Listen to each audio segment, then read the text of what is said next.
জানা নেই, তবে সরকার তার নিজ প্রয়োজনে করতে পারে, কিন্তু সেখানে একটা কথা আছে, সেটা হচ্ছে যে 3 ফসলি জমি করা যাবে না, অন্যান্য জমি সে করতে পারবে।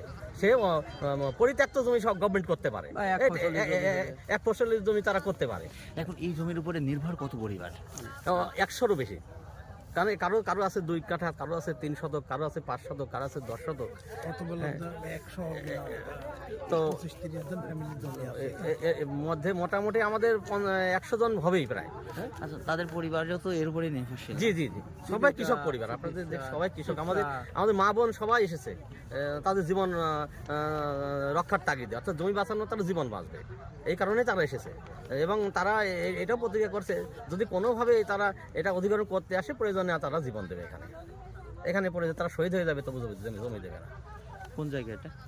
এটা হচ্ছে কুষ্টিয়া জেলার মিরপুর থানার মিরপুর সদর মিরপুর উপজেলা।